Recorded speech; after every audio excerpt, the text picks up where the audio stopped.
create an IEP for a student, once you log in, you'll select the students you want to create the IEP for from the list of students on the DDtrac homepage. Then you'll go ahead and select the Goals tab so that you can add and edit goals for the student's IEP.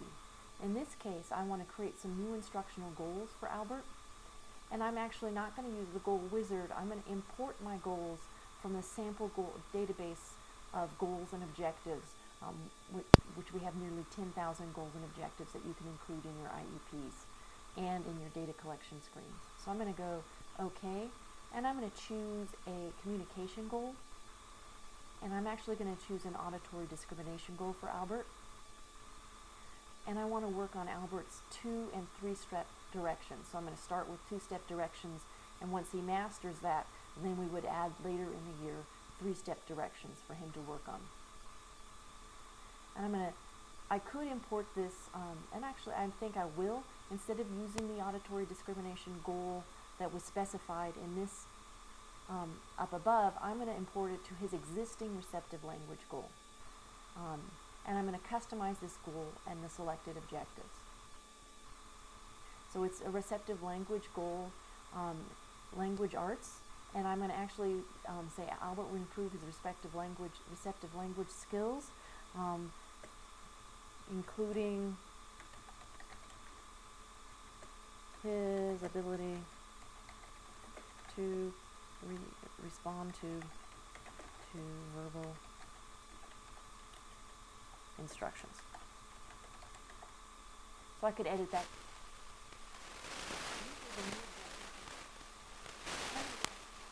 Title of it from an auditory memory to 2-step direction.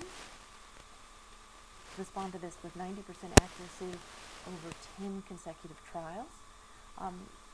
This suggested that I use a score, but I think I'm going to do correct, incorrect, which will measure, I'm just going to see whether or not he gets the 2-step directions correct. May practice each 2-step direction. I'll probably only practice 1 time per session. I want 90% accuracy, so I'm going to measure that across 10 separate consecutive days. I'm not going to introduce it yet, and I'm not going to have it active because this is a proposed objective and I haven't started to work on it yet. I'm going to add a couple of 2-step directions that I'll start to work on, so like shoes and socks and backpack and binder, etc. Backpack and binder. And I'm also going to do 3-step directions, and again I would want the 3-step directions maybe by the end of the year to be 80% accurate over 10 consecutive trials. I'll change this also to correct, incorrect, 80 and 10. Once I've, and I'm just going to leave just a generic target because I'm not sure which 3-step directions I'm going to work on at this time. So I'm going to update the goal and the new objectives. I'm going to deactivate both of the objectives, so they're proposed objectives and we're not working on them yet. And so if I look at this, I have my current objectives, which are the receptive language objectives I'm already working on, and the proposed objectives, which are the ones that I just added. Now to create my IEP, I'm going to say I'm going to create a new document, and I'm going to go and call it IEP 2009. The meeting date is going to be on September 15th at 2:30 p.m. It's an annual IEP, and I'm going to include 4 pages in the IEP. Albert's present levels of performance, his sample goals and objectives, his special education services, and his recommended placement. Once I create the document, then I can add that information to the document. His proposed placement, for instance, I'll set myself as his case manager. He is in the demo district, and his school of residence is A Elementary, and he is going to attend Demo Center, which is the current school that he's attending. It's a special school. His proposed grade level is 2nd grade, and since it's a separate school, he's not going to be in a regular ed class at all. We meet 300 days a year, and he's going to graduate in 2019. He'll probably get a certificate of completion when he graduates. His special education services, he receives special education and speech therapy and occupational therapy. And he starts on 9/15/2009 and will probably end on 9/15/2010 until when we approve his next IEP.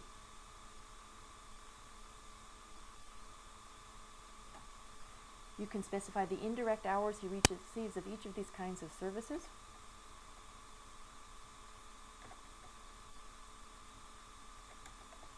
As well as the direct hours. In this case, he'll receive all of the direct hours outside the general classroom.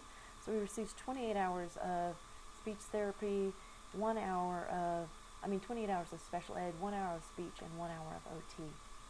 I'm not going to specify any transition services, but I will say that he has an individual education plan, specialist transportation services, and a behavior support plan. Then I'll update his proposed placement, and then I'll add instructional, group, social, or behavior goals to his IEP. So I'm going to go ahead and add instructional goals, and I'm going to go ahead and add all of the goals he's currently working on, because we're going to have to continue them again next year. And then I'm going to add the new objectives that I just defined to his IEP as well. So I'm going to update the objectives that are going to be included on his IEP. So we have quite a few receptive language objectives. I'm going to also add a behavior goal to this plan. I just set up a behavior goal that he be cooperative. So I'm going to update the behavior goals so that we will continue the cooperation goal that was previously defined. Then I can add narrative statements. Narrative statements are just descriptive text paragraphs that you include in your IEP. The documents that I selected to include in the IEP include narrative statements on educational strengths and needs, social emotional behavior strengths and needs, cognitive strengths and needs, etc. And you'll define each one of those so the text will be included in the IEP. So for instance, I can just include Albert has many educational strengths, ... I can add other narrative statements just by clicking the link at the bottom of the page. Educational needs, Albert needs additional work on ... and it records who the author is and when the statement was written, and that information is included in the IEP as well.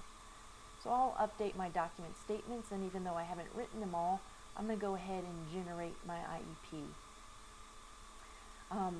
So I'm going to click the Generate Document File, which will generate a word processing file that I can open or download in Word or any other word processing program.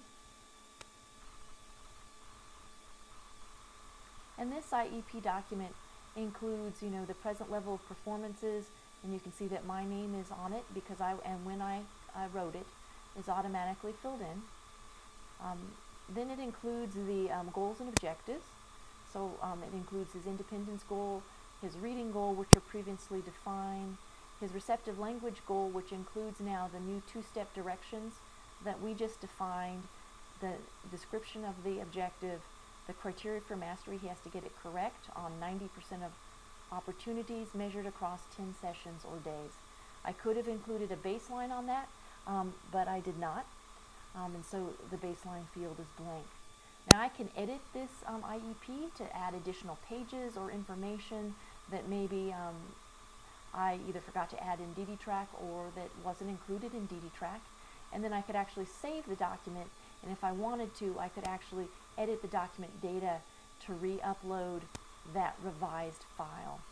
Since I didn't revise it, let's pretend like we've had our IEP meeting and we've released the document. So everybody approved it and the document has now been released. I can actually go in and say activate those goals and objectives that are in the student's IEP that were proposed, because now that it's released, we may be ready to start taking data on those objectives. I could also deactivate any objectives that were not in the student's plan. And I could update his placement information to reflect the information that we just defined in the plan. And that's part of his permanent student record, which shows, exactly what services Albert is currently receiving. So I'll update my document data, and I'm going to activate all of his goals and objectives. And so now I have completed working on Albert's IEP.